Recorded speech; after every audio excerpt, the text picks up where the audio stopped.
TV. Alex Kamangila kuulula za ku parliament mmene amabera anthu aku parliament akulu ku parliament kuja kumachitika zinthu zambiri zinthu zoopsa ndipo tamvani mwatchero ndi mmene akuyankhulira. Nkhani ya lero ndifuna ndikambe za Katangale amene mera mizu ku parliament. Komano zinthu sitingangozikamba mwa jeno ndifake ndifuna ndikambe kugwisa ntchito anthu atatu awa. Ayuba James uyu ndanu baba mlondera Paulos Norman ndi Samuel Suleiman the chair and baba mlondera. And so you see within the Sanka ma MP awiri MCP ma MP awiri a DPP equality before the fight against corruption.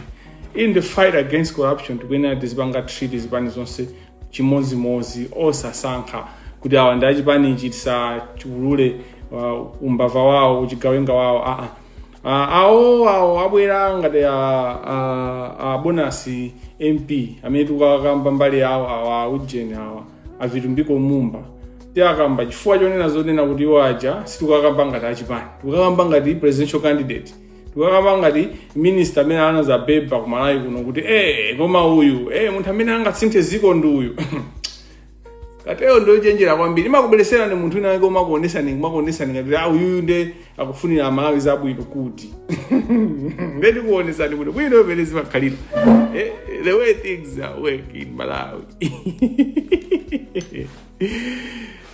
Ngani is one of the most calm conversations that I'll ever have with you guys. Chifukwa Katangale waku parliament ndo kuti anyake samakana alikana zijana. Buli mwafuse magazi aku parliament sanga ukanene ni za Katangale ndipo ndichula Katangale amene iyi mwachindunji ndipo ndikamba za parliament ndikufuna ndi kambe institutional corruption and then individual corruption. Then sana ambe ukamba za awa anthu ngala ina Sylvester Ayuba James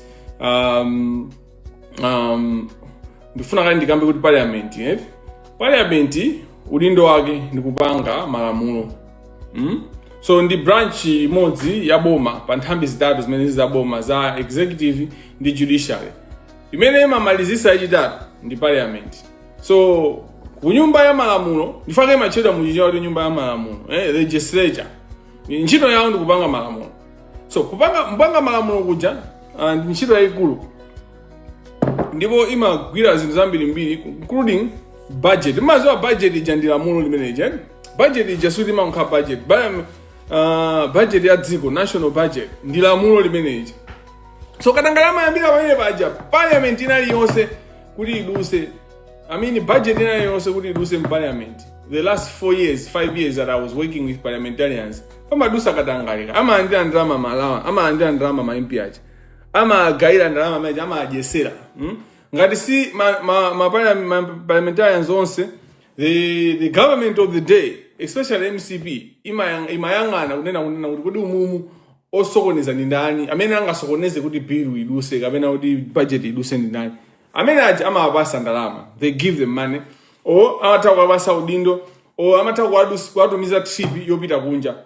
Do you wonder why parliamentary legal affairs public accounts committee, do you know what we need to hold the malondera accountable on the Amalis Hotel? Do you know what anthu ajanane na unena kuti they want extension takanira unena kuti asapange produce report yomwe ilibe key people like Yuzuvu achina the banks achina Collins achina Zamba asana pange apie tinauza una kuti musapange report imene iyi kenako ananena ina report yo munakaiona bwezi mutaona malonda he's on record saying this munakaona una kuti palibepo zakatangale palibepo zokondera report itu tinaiona. There was nothing substantive in terms of anthu amene ankabandalama zaboma kuzera munjira yokhangati akugula hotel. You know, mfa imene generally kubandalama zaboma munjira yongonamizira kuti ngati akugula hotel ya mtengo wa 30 billion price yake akugula 128 billion or 129 billion and the price major imazakwera atabereka kale bwezi itafika pa 140 chakuti 150 160 because that's how they do these people. Ama kuberani mopanda manyazi mopanda plan. They steal ruthlessly. Ndi anthu oti alibe chisoni ama kumalizani. They have they don't even try to be creative about it, you know. They don't even try to be creative about these things. Ndi anthu okuba straightforward. Inside out, these are criminals. Now, anthu achatale peresa. How do you quality TNI?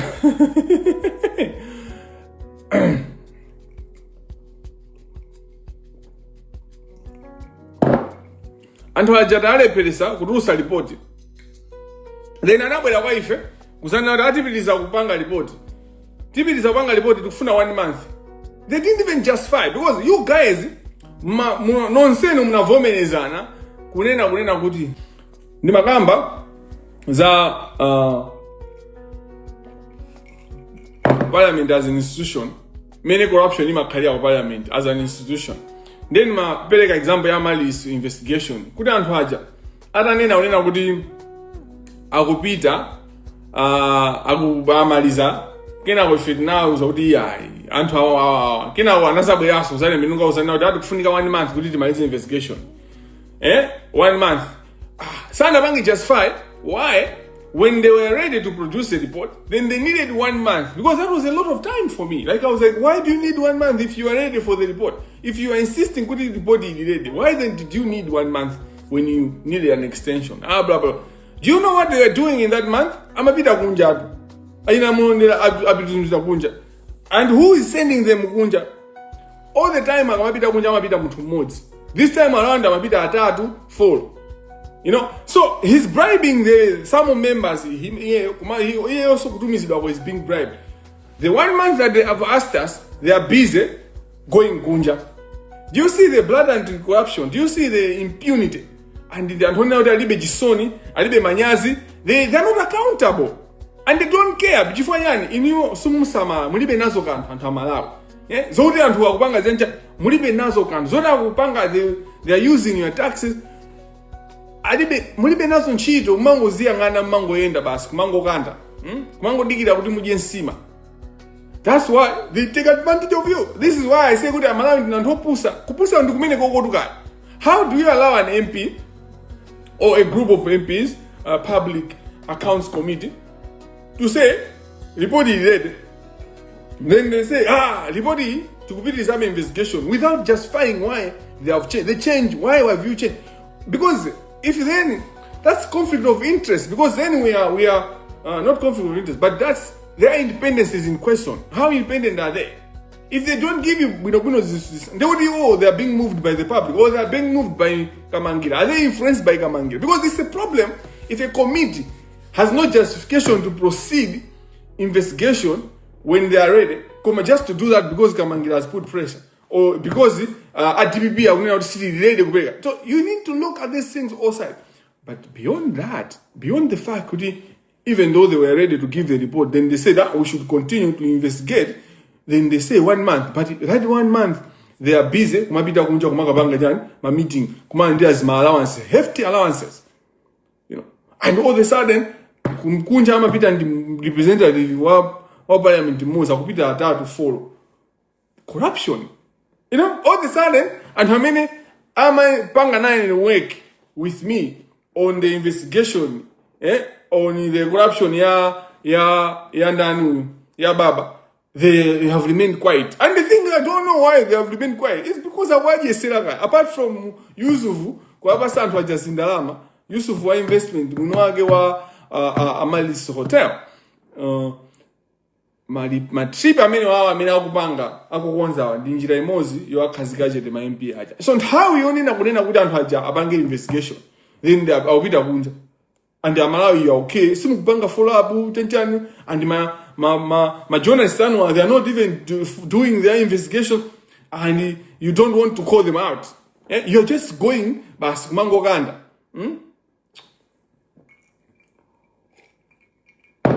So the other way, imene corruption imachitika as institutional level. Ndi imene amadumiza anthu aja kuma trip kunja. njira ina ndiyoti even bill ija ikamabwera amatha kutenga ma MP angapo mwina 30 MPs kwatumiza ku trip akaendere china chake akuzowa kuti siku imene ku parliament kuchani kulusa bill ndipo bill iyi magayizi awati sokoneza ndi anthu ajama apasa allowance ambirimbiri. There is a lot of ways and the secretariat of parliament is part of this system. Ndikatangale wangozaza wangokhazika ndipo zimene ndikunenazi mukamfunse Godana Ha.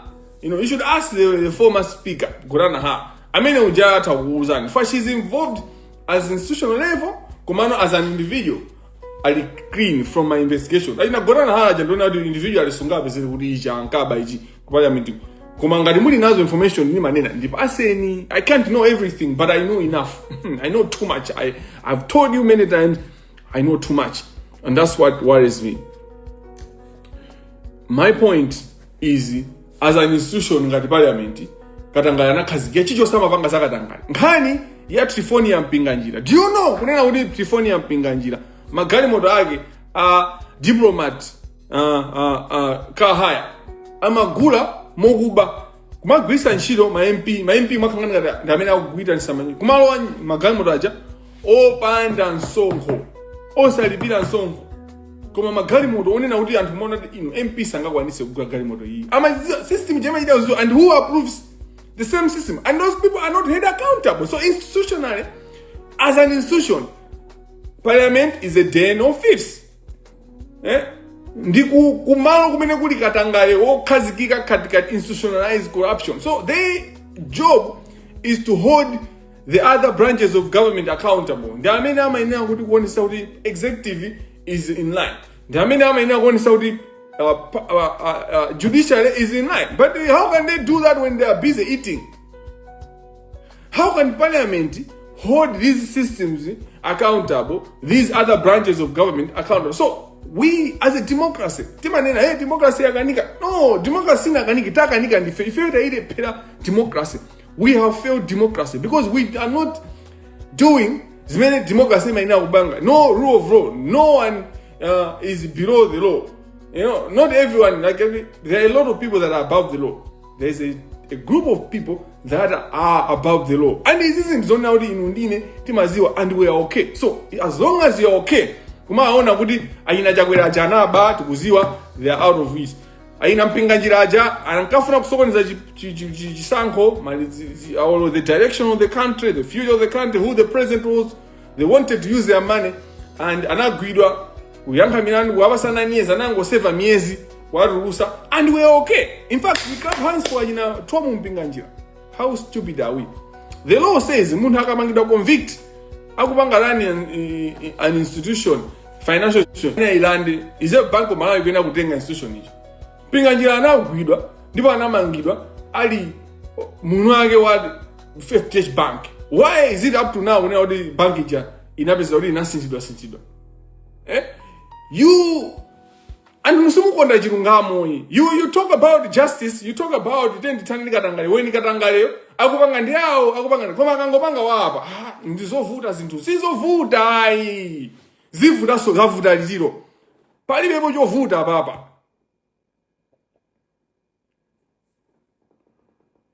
Wina kulemba zofunikira kwambiri akunena kuti in case you missed it, in August 2013 the disciplinary committee of Malawi Law Society recommended to the Chief Justice that Ayuba be struck off the role of legal practitioners after the finding that he had embezzled over 11 million kwacha from his client Bide Matita Gama, contrary to Section 89, Subsection 2, Paragraph M of the Legal Education and Legal Practitioners Act. This guy is Wiseman Rikapa. Thank you so much for bringing that out. You can check in the comment section Wiseman Rikapa. Zoma kunena zonozona. Tumiyangani kuta kuti Wiseman. He seems like to be a wise man. Just continue fighting corruption. Osati kuti zakachula bambwanu, ankoranu, ranzanu, ndi muzani ndi Kamangila ndo amisa, angolimba na ndiwi nalese. Because that's the problem. Some of you are here today, Kamangila, because in the chula Ayuba, if you madana ndi Ayuba, not because in madana ndi Katangale. And that's the problem in Malawi. The mentality ya ujitsiru, where you fight something just because sisi kukuza kabena madana ni muntu. Pala antwenda bano mabwera chifukwa na muchula sama Suleiman. Nimufuna ningomva kuti timadana ndisa. We can't end corruption when we have my favorites, when we have the enemies. When it comes to corruption, what our aim should be, we should hate the conduct. We should hate corruption. We should hate injustice. We should hate the financial fraud that is happening in our country, not the individuals. The individuals are sakale ubanda nchito. Zibani zilibe nchito. Ifua konse ku DBB ama kubela ku MCB ama kubela ku UTM ndeko ango woyambisa chipani cha UTM yo anali mbava ikulu.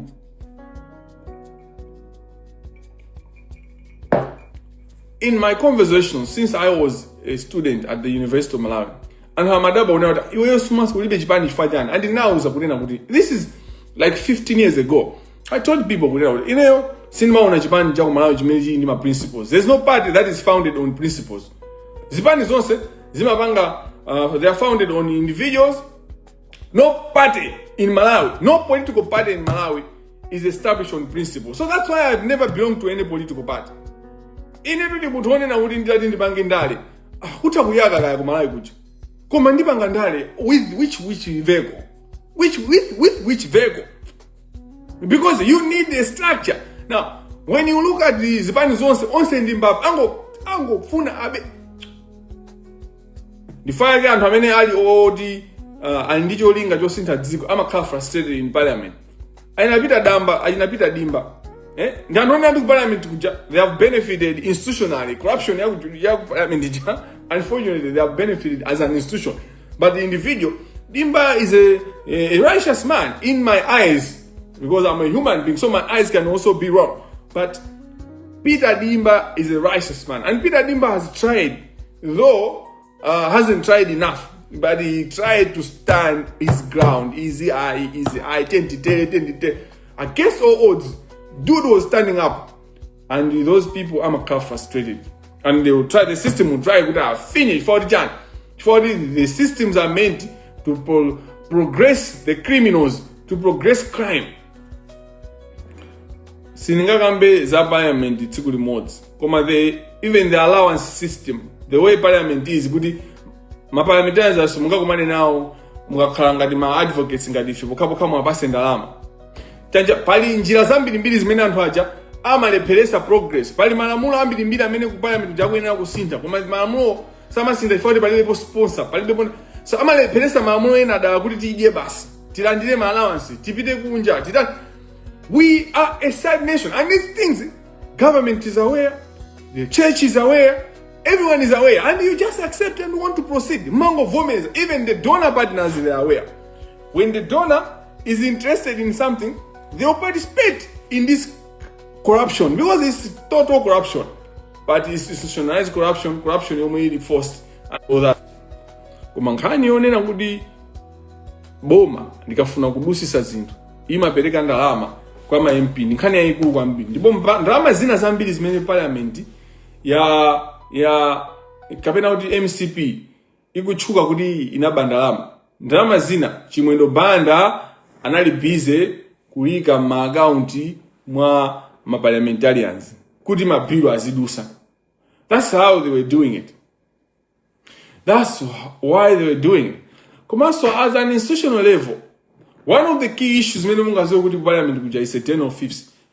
Mukuziwa kunena kuti inuyo mwauzidwa ndi DBB. Ife mene tinkachoka mboma.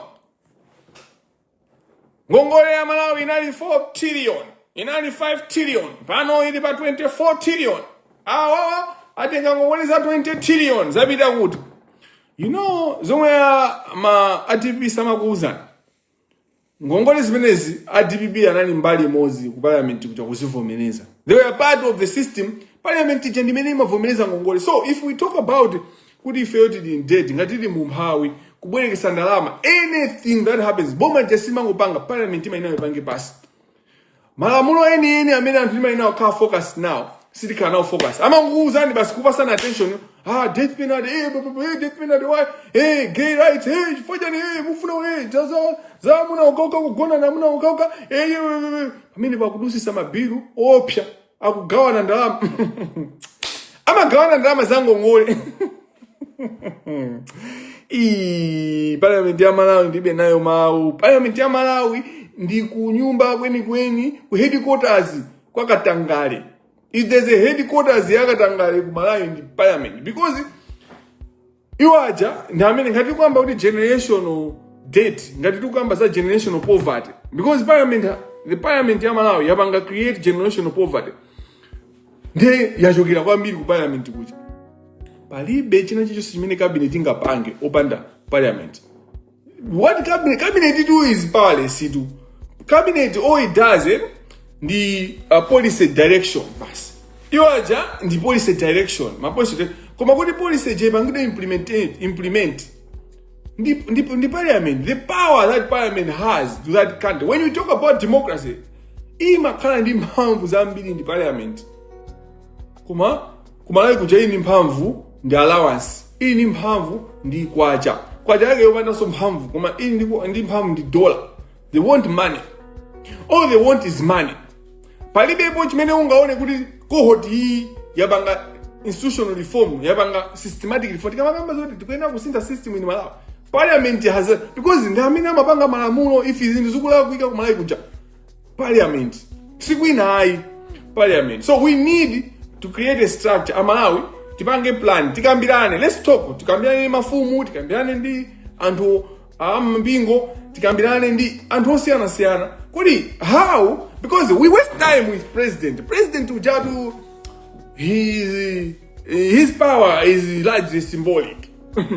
Largely is symbolic. He's like a king, a queen, depending on whether it's a he or a she. As a president, iyo jama kala ndi mphamvu kwambiri ku cabinet kuja, ku executive, kumene no amamenya policy direction. Koma to move the policy. Ndijani kodi the fuel that you put into the car for the car to move. Ndi parliament ka.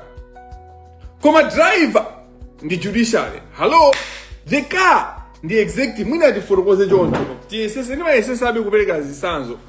Gali tikayangana kuti boma limayenda boma eti executive, legislature ndi judiciary. Kodi tingayifanizire njani? Titakuyifanizira ndi galimoto. Chigalimoto chani chija chimene chijacho ndijani kodi chimene chijacho ndi maganiza choncho poti zinthu ndikuzifotokoza ndi kuganiza pompo. Chigalimoto chija ndi executive. Fuel kuti galimoto ja iyende afunika nyani fuel ndi parliament. So fuel ja ndofunikira kwambiri. Ai tinene kuti chani pamenepa paima kumano. Okay, I should just say kunena kuti let's think about the judiciary ngati chigalimoto chicha chimene chikuyendesa china chilichonse. Then fuel ikhale executive, koma amene akupita kuti tipite uku ndi ndani? Ndi parliament. Ngati tikupita kumphombo dzikoli ndi parliament, chifukwa parliament chali ndi kuthekera kwa policy direction chakuti policy direction chaikabwera anene kuti izayi. Koma zinthuzi depending on the time, chifukwa chimene ndinabalalika kupereka example imene chifukwa kuti amakhala interchanging depending on the angle you're looking at. Pena amene amakhala driver amatokha the president, pena amatokha judiciary imene upanga direction, because when it comes good is ikuyena upanga protect, promote and interpret the law. So interpreting the law, then it also counts in the driver upanga, so it's interchangeably. We might find a better example of kapena kuti chisanzo chabwino chochifotokoza boma muchiyankhulo chathu komanso mu chinthu choti timachiona nthawi zonse. So ndimayesa kuzifotokoza zinthu muchiyankhulo kapena mu zinthu zimene mungapange relate for a reason kuti mupange understand. Fa zinthu tikamangozikamba mafiore zimangooneka ngati zakutali kwambiri. Nyumba muja eti tikaona family pamakhala amayi, pamakhala abambo, pamakhala ana. Family ija kuti igwire bwinobwino. Komano mwina mabanja ena opanda moti mulibe mwana mbanjamo. Imene yeso ndi family. So tinganene kunena kuti sitingamanene unena kuti banja koma banjalo tingokamba abambo. Amayiso. No matter what power the father has, the mother also, or the man has in the house, the mother also has got a role. The woman has also a power, her own way. And you can't just be blaming the father in the house, the male figure. And it's nezo zimeta kadi kupanga kuti mavuto onse timaika president chipani chichi siti mayangana my institutions amene ali okhazikika, institutions that are eternal. No matter kuti munthu yotima muchosamo ngati ma MP aja timasintha. Koma nkhani ndi the institution kuti kupanga operate. How is this institution operating? Corruption ndi yokhazikika ku parliament. And unless we deal with this, we will not go anywhere. Tilibe democracy. Chifukwa anthu we have monocracy, not democracy. Monocracy, monocracy. You know, that's what we are dealing with in Malawi. Monocracy. In fact, that's the best way we can describe. We are dealing with a monocracy system of government, not a democratic system of government. You know, monocracy. Where was this word? I should have brought this out. Monocracy. And how many muli ku Chancellor College? Mukubanga ku department ya government, ku department ya government, or governance. What are you doing? Like you takani but into is it? With another kamba press public lecture. I'm challenging you, the dean. You should invite me to talk to you about governance. I should tell you Malawi Jagawa. Then kufuna mzae bwese ma professor in that public lecture. When we should engage, and we should engage on formal power, informal power, formal power and substantive power. I want us to engage. You know, Mukubanga study all these years. You are professors for a reason. Engage me practically. You know, I want to have a public debate with you professors. I will Chancellor College. I will Catholic University. Which other university discusses governance?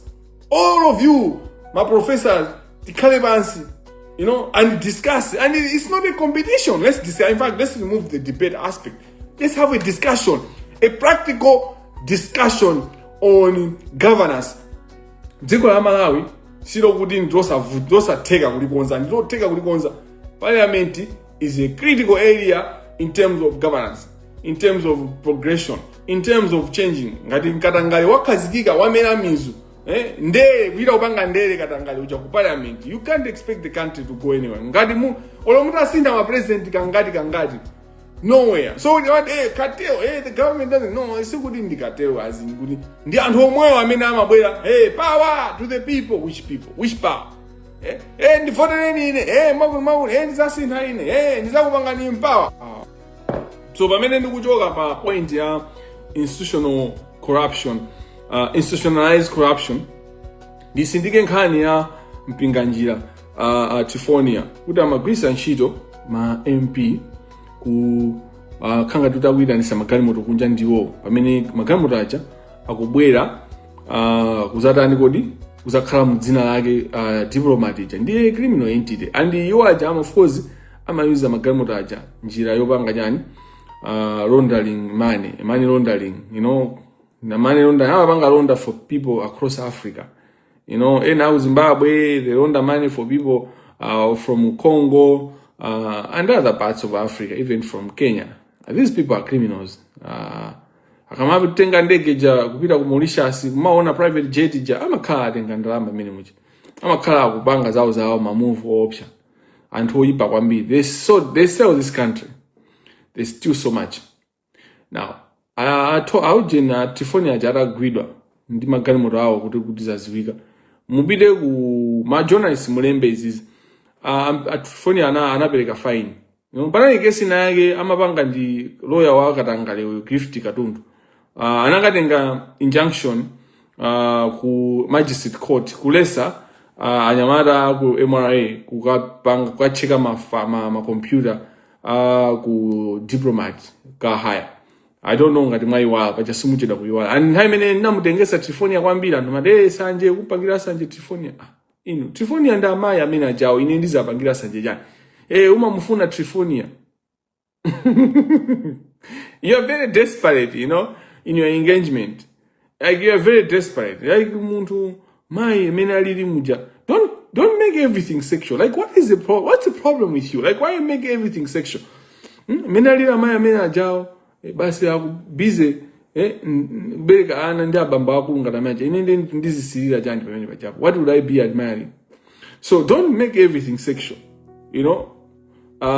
ndikunena kuti ma journalist mulembe mukapanga investigate ka PIJ ka New York Times ka United Nations simunalemba goba chipeta atakatenga ka uji ka stay order ka umbava kacha anakatenga munalemba atu inu a nation mulembe za nkhani yako imana Trifonia anapereka fine pa magalimoto amene amalowesa mwakuba kugwisa ntchito ma MP and maina MP also mwatuluse maina ama MP amene amakatenga ndalama kwa Trifonia kulowesa magalimoto a diplomat, you know, and why did they pay for? And then the director of public prosecutions say no masara justice you know aujen and then amaere mnali anthu ino atimo amaere a Faustino mae tikukuona ngati ni anthu achilungamo koma katangale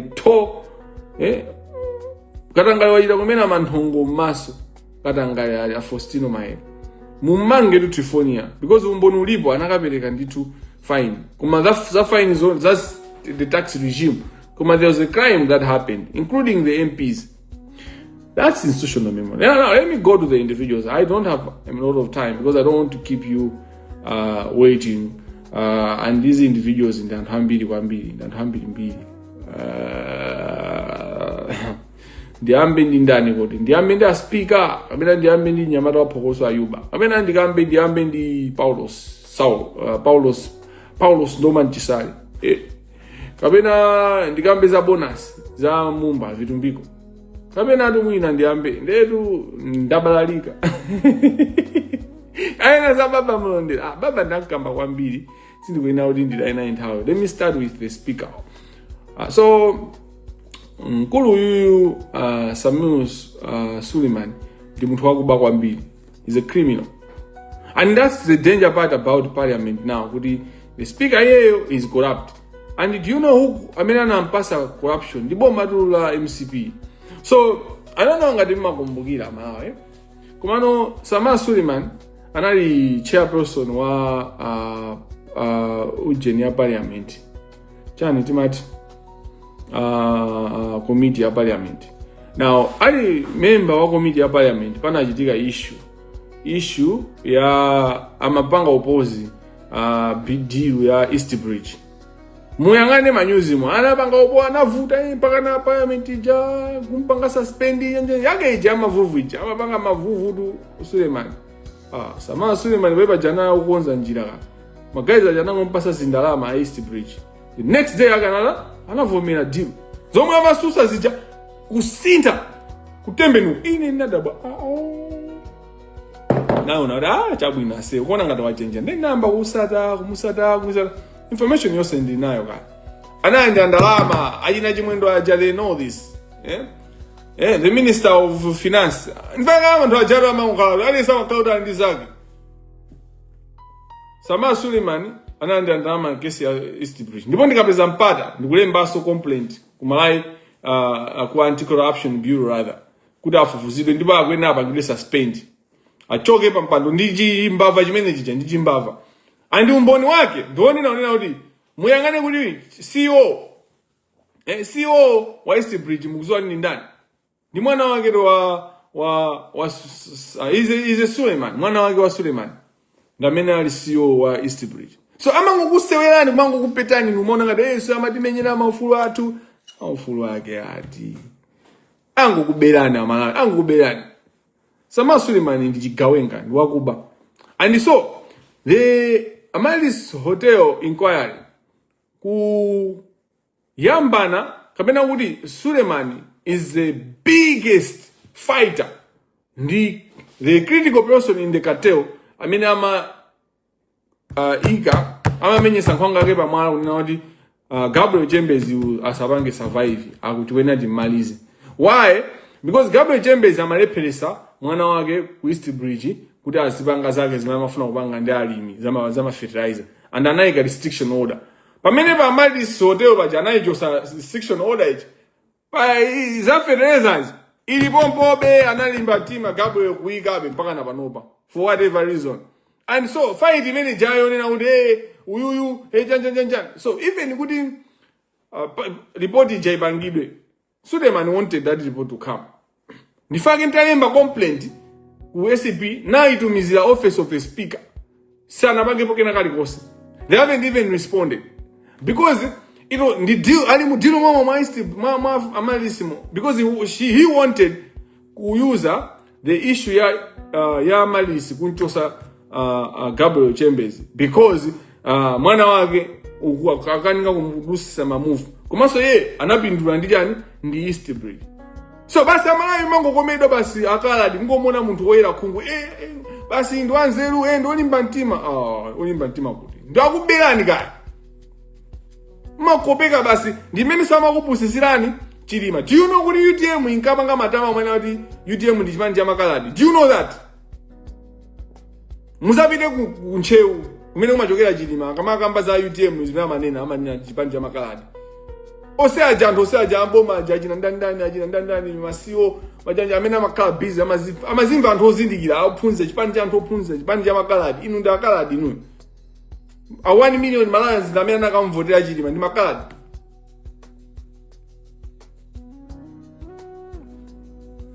Suleiman is not worthy to be a speaker of the house because he's into corruption deep and ajina chimwendo chakuziwa zimene zizi. Zonena kuti chipani cha UTM chimene ndi chipani cha makaladi ali samazo and you think kukhala kaladi ndi chonyadisa. Maiko mwina wa munthu ndizochitisa manyazi kukhala kaladi. And ine sindikuonapo kuchitisa manyazi kosi koma ndikunena amene anthu amapanga. That's why they say kuti mixed race. That's why ku America mixed race it's not a term. You're a black man, you're a black person. You're black. It's whether you're white or you're black. But because dziko la Malawi ndi anthu opepera basi kukhala nkaladi limaoneka ngati chonyadisa nkaladi zochitisa manyazi in some other parts of the world. When you listen to Trevor Noah discusses the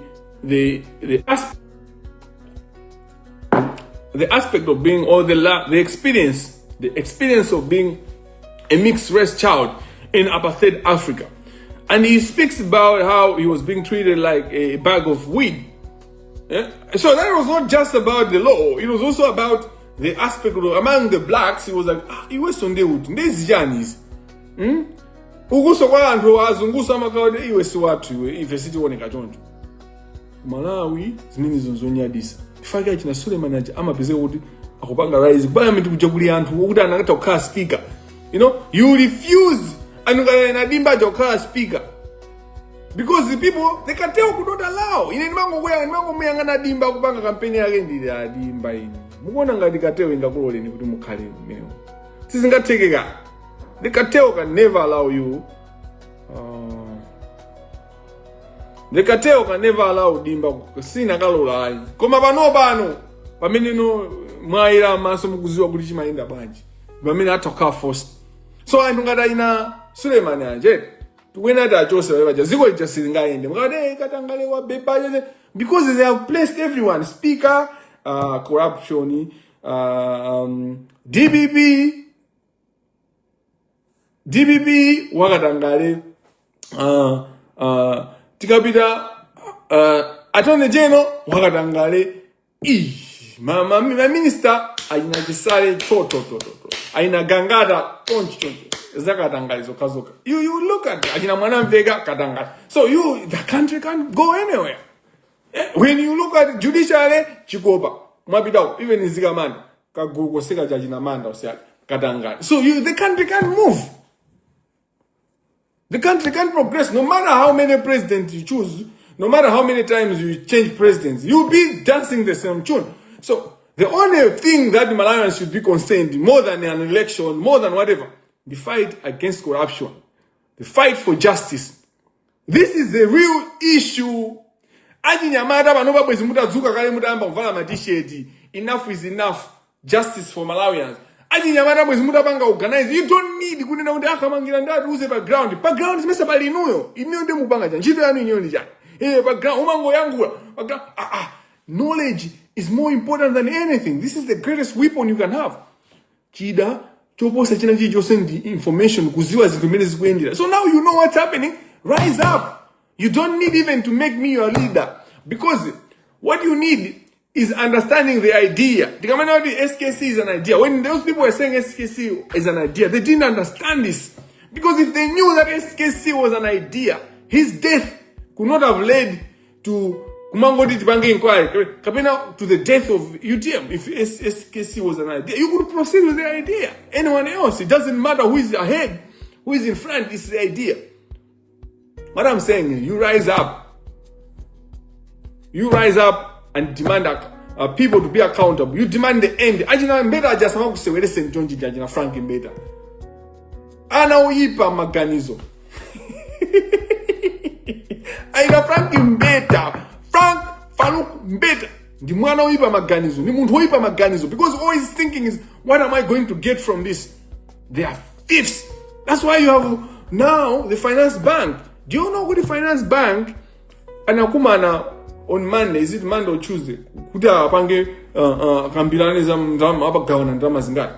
Do you know that? You don't know because simu panga care. Even my journalist says panga exposed into because they are part of the men also jogira ku court. I am a court here and go on the bunch. I need to miss that so email. That's very good though. That's very good. A court has banga jonjo.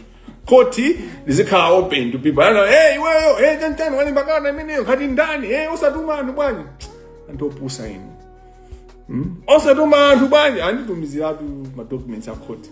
Dale mirakana anditumizira. Because I know my rights. Mafuna ngani maziwa. Iniyo ndi umbulu wanu zikhani ndi umbulu wanu. Suleiman ndi muntu wakuba kwambiri, and you can't have that speaker and you expect kuti zinthu zisina.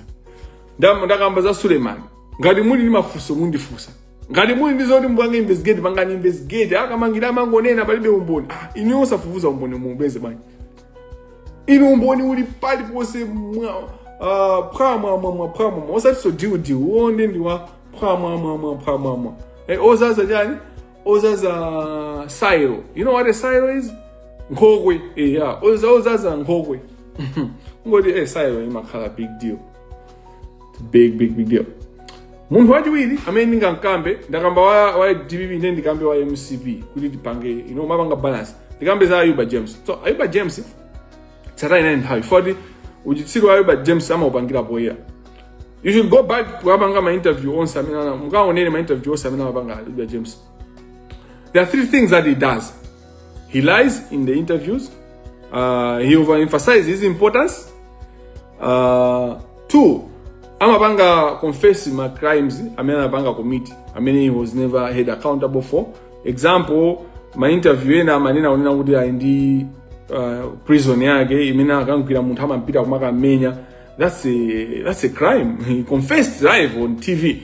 He confesses about drug abuse and use of drugs. Indian hemp, like Imapanga confess without even thinking twice and all that, and he does that consistently. The third thing that he does, he brings a chilling effect on corruption. Corruption in Dizanomo, it's okay. He tells the public when he does his interviews, if you listen, more than members, right? You listen on the surface, you don't listen what this person is saying. But also some of you, when you listen, sima shaking. Monganga di muntu wachamba. Makamba nizanga ina wagedzuro. Zantu usta jamba. And usta jamba di antu dabuisa kwa mbiti. Fama kandi wagezi. Muzua yani madolo. Ababadu madolo nkani. Sawa wanga bodo. Zabo aye man aye. You know, we have a chilling effect. That is it. Till like that. President you are sawa gone God. Akanga da udwa. Na 23rd. Shut up, 23rd. You think you have 4 years? Eh? You want the Panoba Mundingo Ngola Malawi about 25 trillion. So you want is Africa guy 40 trillion, then Musa Sangam, you just getting deep and deep into the mess, into the mud. Umphawi waza oneni, Panoba Sozoti Sofia so Sima Class news. It's not the news. That's a bad place to be. That's a bad place to be. So, Ayuba Jamabanga confess kuti corruption is normal. Tingo we anani nabena bali kunena unena kuti chipani chose chimaba ndipo chizaba. The problem is mabanga blame MCP. Ngana kwenkhaza nzero. Ama yangola zinthu makuyangana ni maso kana kwenkhaza nzero. And the journalists you know, Joab, wait, okay, Joab, the problem with Joab, the problem I have with Joab is good. He acts depending on the person he has. I need foila by interview. He doesn't rise above. I got an interview ni muntu dolo. Na yesu ama banga zao dolo mazoda muntu you is good. He's great. He's a good journalist. He's a good interviewer. Kumanaso ndi chitsiro ama banga sunaiza uchitsiro. Ama bila balevu ya muntu amina banga interview. That is the problem that we are. So it's difficult for me to criticize the people that Joab udama banga. Yeah, mumpanga analyze bwino Joab. So he allows muntu kubanga confess my crime. He allows muntu kubanga as many jazo and he doesn't hold him accountable. You know, you know, I wrote exams for people after for abolisa mandisaka dinkatawa nikagona mchile and you are not Joab was not shaken. So that's where you can see good Joab already kateo sama iziwa because one ngari udama iziwa kateo minima India. So even when people come to the interview Amazon is ndifusa kuma Kamangila amene amalimbana ndikateo ndamfusa mafuso ovuta afuna no kumfusa zinto la mpebelese basa zimbani ande uzimene zozo ziyajanja Joab. Why are you doing a misservice to the country? You know, so are you bana yankula ba interview nina kuti I don't remember good interview na mabanga ndindani kumana yankula nina kuti you know chimani chose chimaba chimene ndi kudanda ola MCP ilibe central place guys there is no organization in MCP alisango baba chisawa we need ngati DBB inali ndi you know a single account kuti ndama zakuba zipita mune you know what do we need yankula to maybe bantu kuti yuba mankwaza nzeru ndosaopa malawi ndinopusa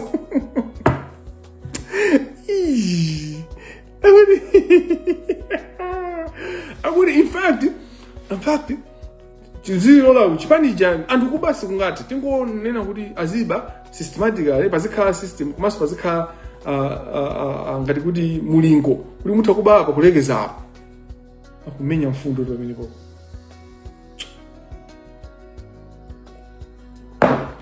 ndi engagement ina pompano. So I need to be very quick. Apart from as many law society anapeza as many wise man anatibanga mind that disciplinary in 2013 as well. So for the last for so long Ayuba has been practicing with an injunction. Nditu muntu awanga practice with an injunction all those years. Mandu jaongo sungidwa. And you see that's nothing wrong. You see the Malay lawless society see kuona kuti balivuto pamene popo.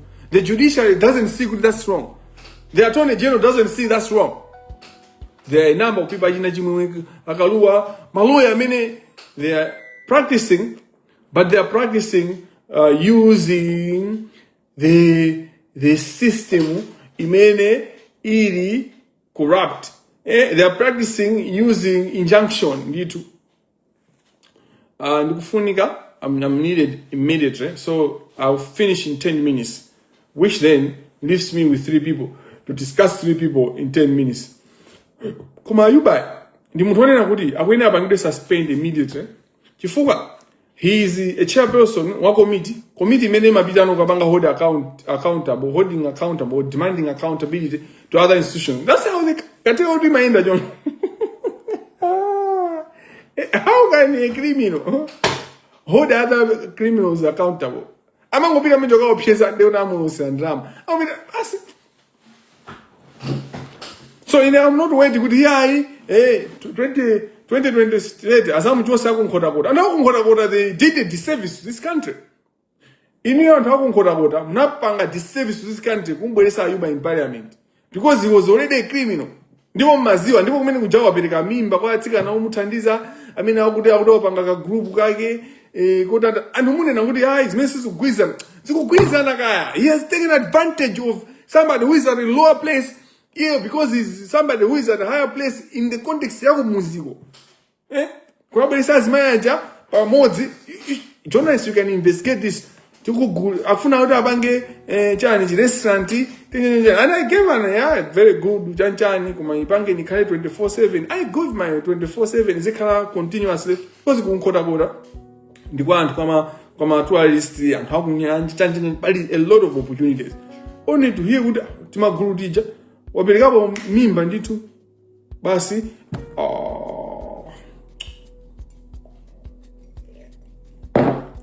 baba mlondera umbava wake unayamba akugula mapasi molakwika mozembaisa koma singali mbali ndikatangale amene sali sinamuone ni maso anga ineyo katangale amene namuona ni maso anga amene ndikuziwa mwachuchuchu ndi wa nkhani ya Malis Hotel. Nkhani ya Malis Hotel baba Steven mlondera kamsiyamo anakatenga 65 million kwa abusa ndipo mipingo ndithu mumapita besande kwa abusa amenewo udi apostle Clifford Kawinga mumapita ndithu kumakadai tidalisenti pempherereni the god of prophet or the god of apostle Kawinga. Tinatani kodi anthu fe what happened to us?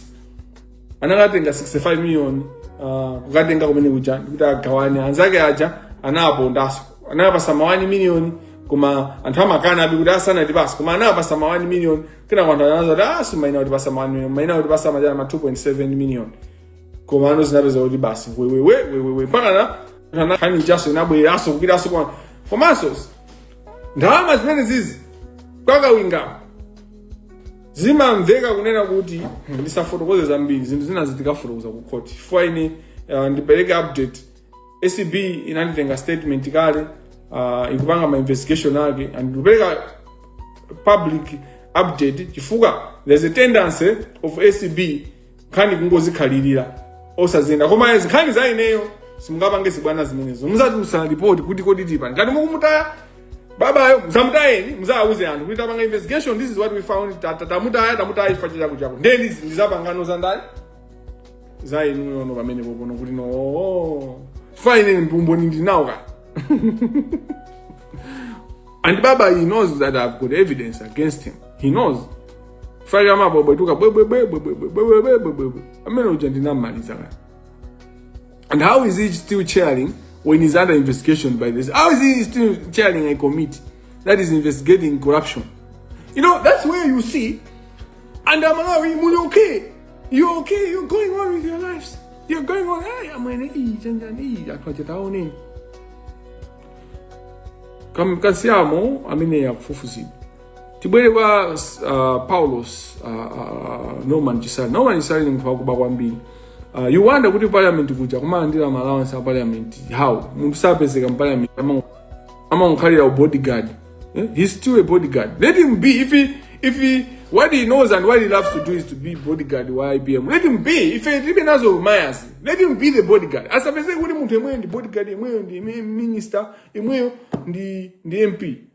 We are doing a disservice to this country. We are doing a disservice. Our election Malawi Electoral Commission mukabangeso my elections wa fire uja akukanika akukhala MP. He is not saving his people. And pamene mungaziwe kuti munthu chandu wakuba he has been the last 5 years he has never gone ku ujeni kwa kukapereka ujeni chantimati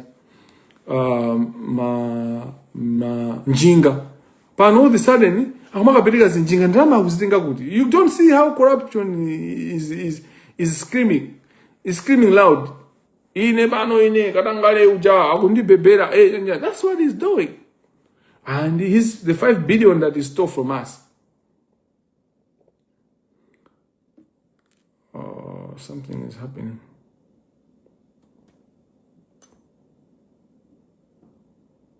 Yeah, 5 billion imeana dibera ija yomwe nkhani yake apezeka kuti anthu aja amba kupanga kuichosa nkhani ya straight ngati manager.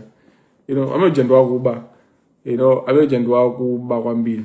Let me proceed. Norman Chisari umbavage ulipoyera. You know, nkhani ya certificate yanayambira ntchito certificate ya boza kwa amikuja. You know, like ndo akuba. Now, let me jump to kodindani wina.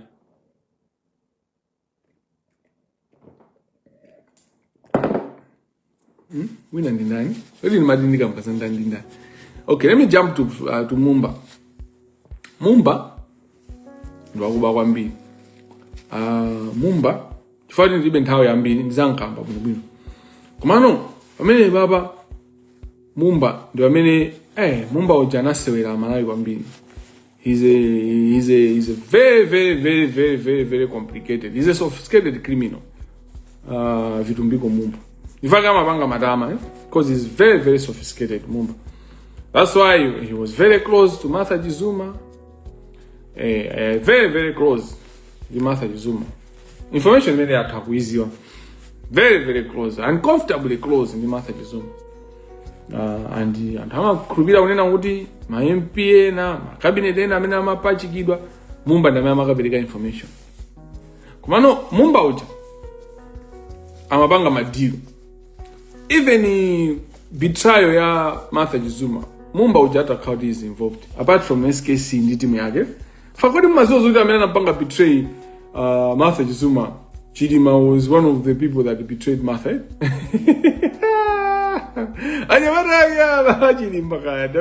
Anapanga movie yose. I mean, I'm so close in Martha Zuma. That's why Martha was duped too. Because she was dancing with the enemy. Kamangila because I don't want to fall into the trap of Martha Zuma, whereby I am dancing with the criminal. I need them to help me to fight corruption. No, I don't need a criminal person to fight corruption. I don't need anyone, a criminal, to fight corruption. Engagement. Ndadumpa muntu wina ndizankambabe ndizafotokoza kumapano I have to move to go back to do this engagement, because if I don't do this engagement, it will also affect me, or it will affect me to the other things that I need to do. That said, all we need to do is to rise. Parliament is going to fix as an institution, but also we should fix the specific individuals.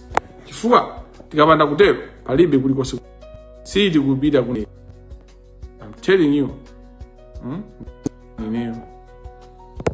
Ngati sili dongo sola zimene zizi, ngati sili zikonza zimene zizi, silipita kuna uli wose.